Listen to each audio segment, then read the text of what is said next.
चिल्लाए। उनकी आवाज सुनते ही श्याम, श्रीकांत, विकास सर और प्यून बस की तरफ भागे। भीड़ उनका पीछा कर रही थी। ये सभी लोग जैसे तैसे बस में चढ़ गए। गांव वालों ने बस पर पथराव किया।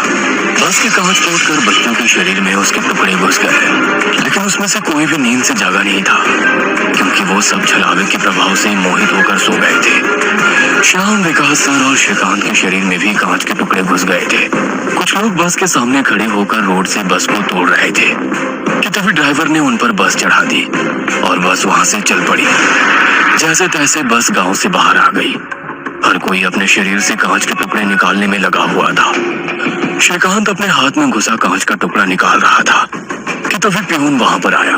भतीजे रुक, मैं निकालता हूँ, वो बोला, क्योंकि श्रीकांत उनकी बहन का बेटा था। बस फिर से वापस जंगल में आ गई थी। न जाने कब वो छलावा उन्हें अपने गिरफ्त से छोड़ने वाला था। सुशील सर की अभी अभी मौत हो चुकी थी। हर कोई घबराया हुआ था। श्याम, अब बताओ हम क्या करें? अरे इसे क्या पूछना है? इसकी वजह से आज सुशील सर की जान चली गई है और हम सब मरते मरते बचे हैं। चुप हो जाओ। हमने उन्हें बचाने की कोशिश की, लेकिन वो खुद अपनी भावना को रोक नहीं सके और इसीलिए मारे गए। इसमें मेरी कोई गलती नहीं है। श्याम सफाई देते हुए बोला, लेकिन अब हम क्या करें?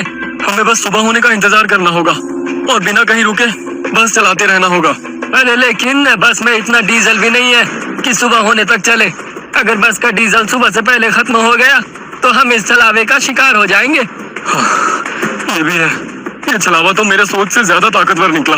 और जब मुवस्या है, शायद ये अमावस छलावा है। बुआ कहती थी कि छलावे के बहुत से प्रकार हैं, जिससे सबसे खतरनाक अमावस छलावा होता है। ये सिर्फ और सिर्फ अमावस की रात शिकार करने के लिए बाहर निकलता है।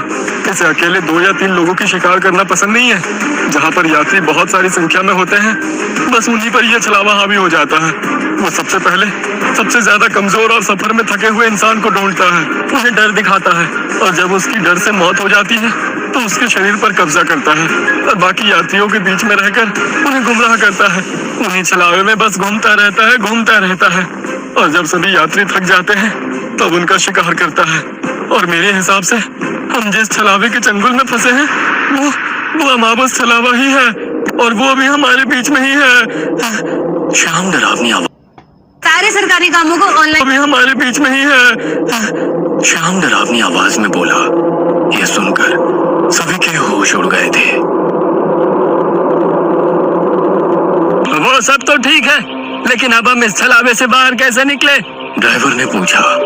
इस पर श्याम ने कहा, अब केवल एक ही उपाय है, लेकिन इसमें खून बहने के चांसेस है। क्या है वो उपाय? छलावा अभी भी हमारे बीच किसी मृत शरीर पर कब्जा करके बैठा है। हमें उसे ढूंढना होगा और उसे मारना होगा, क्योंकि उसकी आत्मा मृत शरीर से ज्यादा मजबूती से चिपकी नहीं होती। जैसे ही हम उसको मारेंगे, उसकी आत्मा मृत शरीर छोड़ देगी और फिर वो किसी मृत शरीर में घुस नहीं सकेगी, क्योंकि एक अमावस छलावा एक रात सिर्फ एक ही मृत शरीर पर कब्जा कर सकता है। लेकिन हम में से ये छलावा है कौन? वो पीछे सोए हुए स्टूडेंट के शरीर में नहीं है, क्योंकि वो होश में नहीं है। वो हम 5 में से एक है। क्या? लेकिन हम सब तो जिंदा हैं। नहीं, हम में से एक पहले ही मर चुका है। उसे छलावे ने मार डाला है और उसके शरीर पर कब्जा कर लिया है। कब्जे के बाद मृत शरीर बिल्कुल एक जिंदा आदमी लगता है, क्योंकि छलावा अपने ताकत से जिंदा इंसान की नकल करता है। लेकिन वो है कौन? वैसे श्याम गंभीर हो गया और उसने श्रीकांत की ओर देखा। बस अभी भी जंगल के रास्ते चल रही थी। ड्राइवर बस चलाते चलाते पीछे हो रही बातचीत सुन रहा था, क्योंकि उसे पता था कि अगर बस रुकी तो छलावा उसे निगल जाएगा। बस में सन्नाटा छाया हुआ था। हर कोई श्याम के मुंह से छलावे का नाम सुनना चाहता था कि तभी श्याम बोला, यह श्रीकांत ही छलावा है। ये क्या बकवास कर रहे हो तुम? होश में तो हो? माना कि तुम्हारी बुआ ने बहुत सारी भूतों की किताबें लिखी है, उसका मतलब ये तो नहीं कि तुम कुछ भी बोलोगे और हम सुनते रहेंगे। मेरा विश्वास करो, सब श्रीकांत ही छलावा है। जब ये वीरान जगह पर झाड़ी के पीछे गया था, तब मैंने इसे किसी साए की ओर घूरते हुए देखा था।